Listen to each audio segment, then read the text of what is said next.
सितंबर की उमस भरी दोपहर थी। आसमान पर बादल हल्के हल्के तैर रहे थे और हवा में नमी का एहसास था। दिल्ली से हावड़ा जाने वाली पूर्णा एक्सप्रेस प्लेटफॉर्म पर सीटी बजाते हुए धीरे धीरे रवाना हो रही थी। राहुल, लगभग 28 साल का, शांत और गंभीर स्वभाव का युवक, अपने बैग को ऊपर की रैक पर रखते हुए खिड़की के पास बैठ गया। वह एक निजी कंपनी में इंजीनियर था और अक्सर काम के सिलसिले में सफर करना पड़ता था। इस बार कोलकाता में एक प्रोजेक्ट मीटिंग के लिए जाना था। ट्रेन चलने लगी तो उसने अपने बैग से एक मोटी किताब निकाली, मुंशी प्रेमचंद की कहानियां, और पन्ने पलटने लगा। करीब 3 घंटे गुजर चुके थे। ट्रेन कानपुर जंक्शन पार कर चुकी थी। तभी डिब्बे में हलचल हुई। दरवाजा खुला और एक लड़की अंदर आई।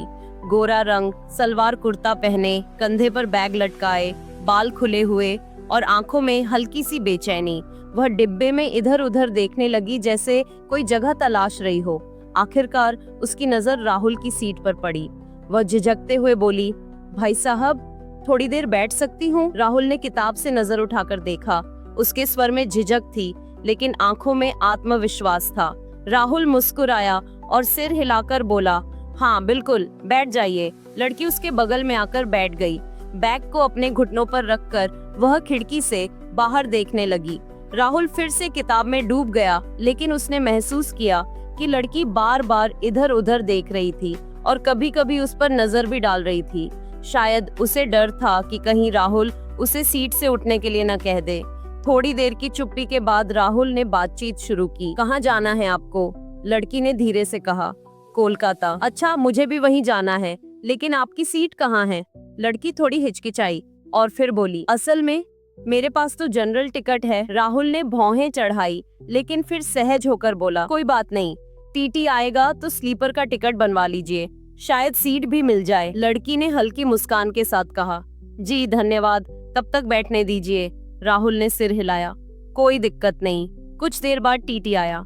उसने लड़की का जनरल टिकट देखकर स्लीपर का चार्ज ले लिया, लेकिन बोला, सीट खाली नहीं है, खिड़की या बर्थ नहीं दे सकता, जहाँ जगह मिले बैठ जाना। लड़की ने चुपचाप सिर झुका लिया।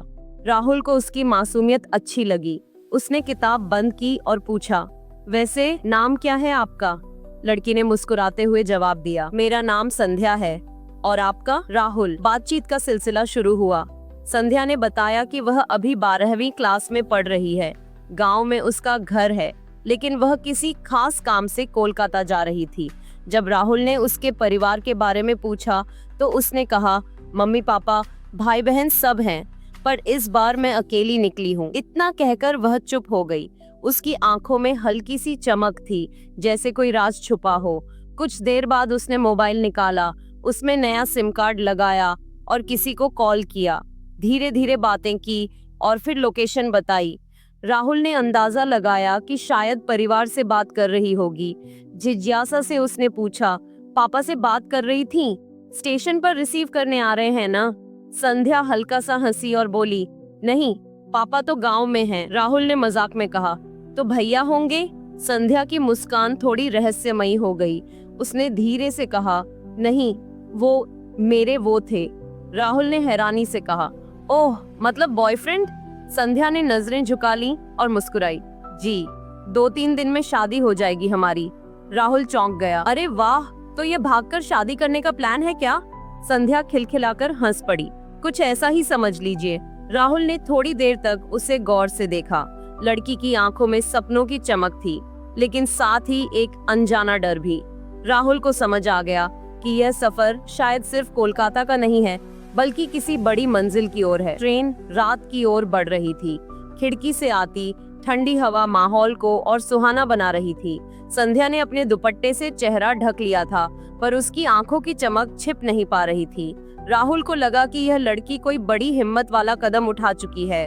राहुल ने मुस्कुराते हुए पूछा, तो जरा हमें भी तो बताइए, कौन है वो, क्या करता है?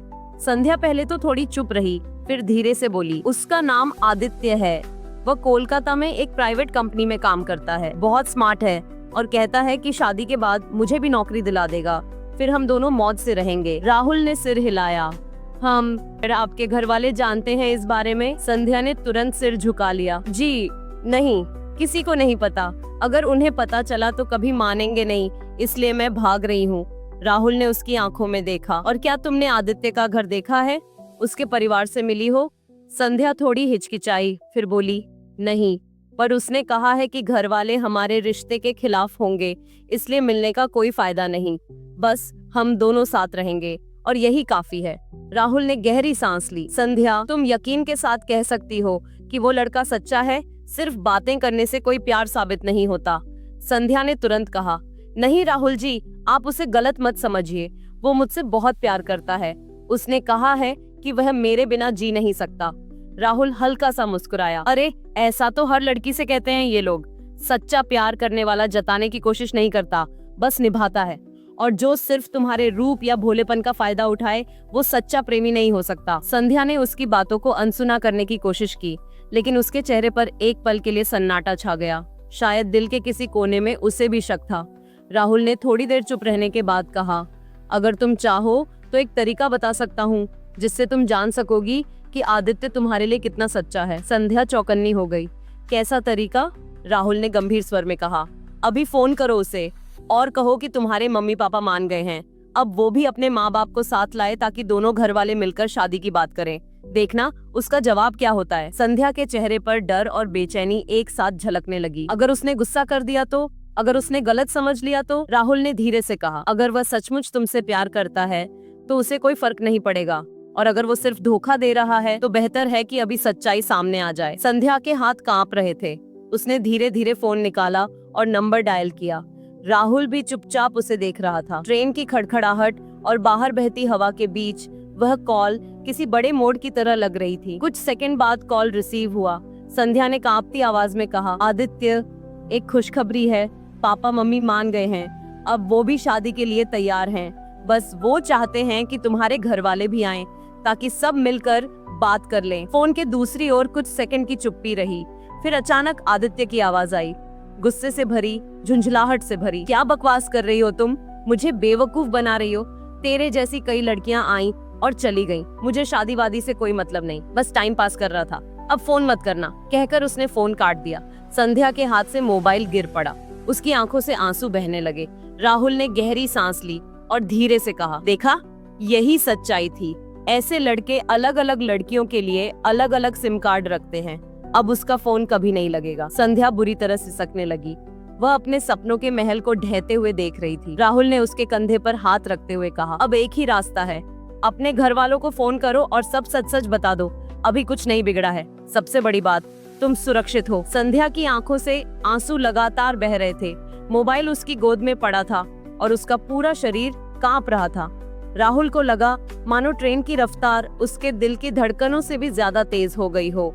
राहुल ने धीरे से कहा, संध्या, रोने से कुछ नहीं होगा, अभी समय है। हिम्मत जुटाओ और घर पर फोन करो। तुम्हारे माँ बाप तुम्हें जरूर समझेंगे। संध्या ने कांपते हाथों से मोबाइल उठाया। उसके चेहरे पर डर साफ झलक रहा था। वह बुदबुदाई, अगर पापा बहुत नाराज हुए तो? अगर उन्होंने मुझे अपनाने से मना कर दिया तो? राहुल ने दृढ़ आवाज में कहा, माँ बाप कभी अपनी संतान को ठुकराते नहीं। गलतियां सब करते हैं, लेकिन प्यार हमेशा बना रहता है। भरोसा रखो। संध्या ने नंबर डायल किया। फोन की घंटियां बजने लगीं। राहुल भी सांस रोके सुन रहा था। कुछ ही क्षणों बाद उधर से भारी आवाज आई, हेलो संध्या, कहाँ हो बिटिया? तू बिना बताए घर से क्यों निकल गई? तुझे पता है तेरी माँ रो रो कर बेहाल हो गई है। यह उसके पापा की आवाज थी। संध्या की आंखों से आंसू और तेज बहने लगे। पापा, मैं बहुत बड़ी गलती करने वाली थी, मुझे माफ कर दीजिए। मैं कोलकाता जा रही थी किसी से शादी करने, लेकिन वो लड़का धोखेबाज निकला। उसने मुझे छोड़ दिया। कुछ क्षणों के लिए चुप्पी छा गई। फिर उधर से पिता की आवाज आई। इस बार सख्ती में भी अपनापन था। अरे पगली, गलती हो गई तो क्या हुआ? तू मेरी बिटिया है। हमें सिर्फ तेरा सुरक्षित होना चाहिए। तुरंत वापस आ जा, बाकी सब मैं संभाल लूंगा। संध्या सिसकते हुए बोली, पापा, सच में आप मुझसे नाराज नहीं हैं? नाराजगी कैसी बेटी, तू हमारी इज्जत है। बस घर आ जा, सब ठीक हो जाएगा। यह सुनकर संध्या का दिल हल्का हो गया। वह फूट फूट कर रो पड़ी, लेकिन इस बार आंसू में डर नहीं था, बल्कि राहत थी। राहुल ने धीरे से उसके हाथ में पानी की बोतल थमाई। देखा, मैंने कहा था ना, माँ बाप कभी अपनी संतान से मुंह नहीं मोड़ते। सच बोलने की हिम्मत सबसे बड़ा सहारा है। संध्या ने आंसू पोंछते हुए राहुल की ओर देखा। उसकी आंखों में गहरा आभार था। राहुल जी, अगर आप न होते तो मैं बर्बाद हो चुकी होती। आपने मुझे बचा लिया। राहुल ने मुस्कुराकर कहा, मैंने कुछ नहीं किया, असली हिम्मत तुमने दिखाई है। अब अगला स्टेशन आते ही घर लौट जाना। तुम्हारे पापा तुम्हारा इंतजार कर रहे होंगे। ट्रेन तेजी से आगे बढ़ रही थी, लेकिन संध्या के लिए यह सफर अब किसी भागने की यात्रा नहीं, बल्कि एक सीख बन गया था। राहुल खिड़की के बाहर देख रहा था। उसे लगा जैसे उसने आज एक जिंदगी बचा ली। ट्रेन धीरे धीरे अगले बड़े स्टेशन पर रुक रही थी। प्लेटफॉर्म पर चहल पहल थी। कुली सामान खींच रहे थे, चाय वाले आवाज लगा रहे थे। राहुल ने खिड़की से बाहर झांककर कहा, संध्या, यही तुम्हारा सही समय है। उतर जाओ और अपने पापा को फोन कर दो कि यहीं से घर लौट रही हो। संध्या चुपचाप खड़ी हुई। उसके चेहरे पर अब आंसुओं की लकीरें नहीं थीं, बल्कि दृढ़ता थी। उसने बैग उठाया और राहुल की ओर देखा। आपने जो मेरे लिए किया है उसे मैं कभी नहीं भूल पाऊंगी। अगर आप न होते तो आज मेरी जिंदगी बर्बाद हो जाती। आपने मुझे रास्ता दिखा दिया। राहुल हल्की मुस्कान के साथ बोला, बस इतना याद रखना, जिंदगी में जल्दबाजी में लिया गया फैसला कभी सही नहीं होता और माँ बाप का सहारा छोड़कर कोई रिश्ता मुकम्मल नहीं होता। संध्या की आंखें भर आईं। उसने हाथ जोड़कर कहा, धन्यवाद राहुल जी, आपने मुझे मेरी असली मंजिल याद दिला दी। अब मैं अपने घर लौट रही हूँ, अपने माँ बाप के पास। इतना कहकर वह धीरे धीरे प्लेटफॉर्म पर उतर गई। बाहर आकर उसने अपने पापा को फोन लगाया। पापा, मैं सुरक्षित हूँ, घर लौट रही हूँ, आप चिंता मत कीजिए। उधर से पिता की आवाज आई, बिटिया तू आजा, यही हमारी सबसे बड़ी खुशी है। संध्या की आंखों से खुशी के आंसू बह निकले। उसने आसमान की ओर देखा, जैसे खुद से वादा कर रही हो कि अब कभी किसी झूठे सपने के पीछे अंधी होकर नहीं भागेगी। ट्रेन फिर सीटी बजाकर आगे बढ़ गई। राहुल खिड़की से बाहर देख रहा था। भीड़ में खोती हुई संध्या की परछाई धीरे धीरे ओझल हो गई, लेकिन उसके चेहरे पर लौटती उम्मीद और आंखों में भरा आत्मविश्वास राहुल के दिल पर हमेशा के लिए छप गया। दोस्तों, भावनाओं में बहकर लिए गए जल्दबाजी के फैसले अक्सर जिंदगी को बर्बाद कर सकते हैं। असली सहारा हमेशा परिवार ही होता है। सच्चा प्यार वही है जो सिर्फ साथ निभाने का वादा नहीं करता, बल्कि जिम्मेदारी उठाने का साहस भी रखता है। तो फ्रेंड्स, अगर आपको मेरी ये कहानी पसंद आई हो तो please like, comment, share and subscribe my channel. Thank you.